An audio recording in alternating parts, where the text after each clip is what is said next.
Que sont les Cursed Ordinals? On vous explique tout ça dans cette vidéo détaillée pas à pas. Fabien, c'est parti, on t'écoute.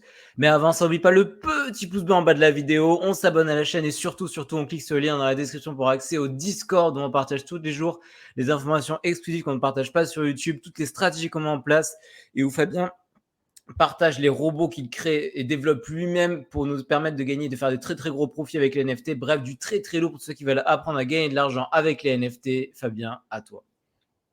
Alors, ça va être une vidéo un peu plus compliquée cette fois-ci. On va aller encore plus dans le détail des ordinals pour comprendre cette fois-ci que sont les Cursed Ordinals. Pour ceux qui n'en ont jamais entendu parler, c'est tout à fait possible. Il y a une collection sur Magic Eden, donc là je suis sur Magic Eden Bitcoin, qui s'appelle Cursed, ici, elle est là. Cursed en anglais, ça veut dire maudite, c'est ça, avec une malédiction. Exactement. Et si on va dessus, on a des images qui ont l'air tout à fait standards. Je ne rien de particulier. Quelle est la particularité des Cursed? En tout cas, la particularité visible et la plus évidente, c'est que si on regarde les numéros d'inscription, ils sont négatifs. Oh, c'est des nombres complexes. Voilà, donc d'où le fait de Cursed, puisque des inscriptions négatives, ce n'est pas censé être possible. Pourquoi? D'où ça vient? Comment créer des Cursed inscriptions? C'est ce qu'on va voir aujourd'hui. Alors, on va aller dans la doc de Ordinals, de la Ordinals Theory. Tout Fabien fait dans son temps libre. Exactement, bah, c'est important. C'est pas une blague, hein. C'est important dans mon temps libre, dans mon temps de travail. C'est important pour gagner de l'argent. Je vais simplement vous lire cette partie-là, ça suffira amplement. On va la traduire pour les moins anglophones d'entre vous. Exactement, exactement. Donc, provenance. Le possesseur d'une inscription peut créer des inscriptions enfants de manière trust, avec confiance. Avec confiance, en établissant la provenance entre les enfants on-chain créés par le owner de l'inscription parent. Cela peut être utilisé pour des collections avec des enfants et une inscription parent de la même collection. Alors, c'est pas extrêmement compliqué, ça peut l'être, mais c'est pas tant que ça. Il y a un très bon exemple sur l'inscription numéro 420 242. Je trouvais ça pour la vidéo spécifiquement, je fais des recherches. Et vous voyez ici, l'inscription 420 242, c'est l'inscription parent. Parent, c'est le texte, c'est ça? Voilà. Non, parce que le mec l'a appelé parent pour que les gens puissent comprendre. En plus de ça. Donc voilà, vous avez un ID d'inscription, vous avez une adresse, vous avez le standard le standard sur une inscription d'Ordinals. Ici, cette inscription parent, elle a deux enfants, l'enfant A et l'enfant B. Si on prend l'enfant A, on voit que l'inscription, c'est une inscription négative, moins 178, puisque c'est l'inscription enfant. Et donc l'inscription enfant, vu qu'elle est... le protocole n'est pas encore très bien reconnu par Ordinals, il ne sait pas quel numéro mettre et il met un numéro négatif. C'est un bug, c'est pas une feature à la base, c'est un bug du protocole Ordinals. Donc en fait, quand tu as un enfant, c'est négatif. Enfin, du point de vue de l'Ordinals, quoi. Voilà, du point de vue de l'Ordinals. Et là, qu'est-ce qu'on voit?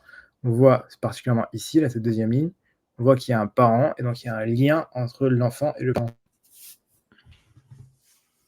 Ok, il y a un lien de filiation, en fait.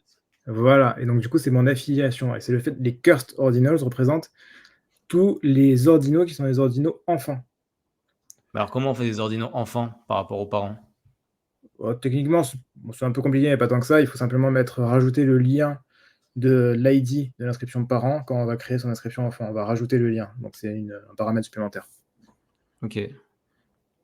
Voilà. À quoi ça sert? Pourquoi on fait ça? Quel est l'intérêt? Et est-ce qu'il y aura toujours des inscriptions négatives? Je vais commencer par la dernière question, ce sera la plus simple. Non, il n'y aura pas toujours des inscriptions négatives. Le fait que ce soit des inscriptions négatives, c'est parce que ce n'est pas reconnu par le protocole, ce n'est pas indexé. Magic Eden qui indexe les Cursed, ça a fait débat, parce que c'est pas spécialement censé être indexé. Pourquoi Magic Eden l'a fait? Parce que ça fait de l'argent, il a bien raison. Mais c'est pas...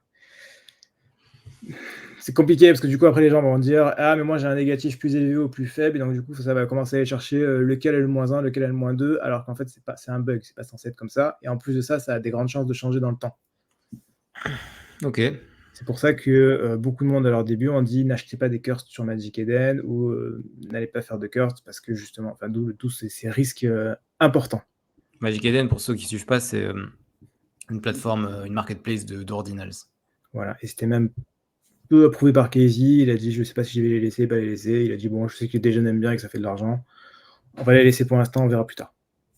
Voilà. Plus tard est arrivé, il va y avoir une mise à jour du protocole Ordinals, la mise à jour 1.0.0 qui appelée le jubilé. Et donc dans le jubilé, il y aura le fixe, donc La réparation.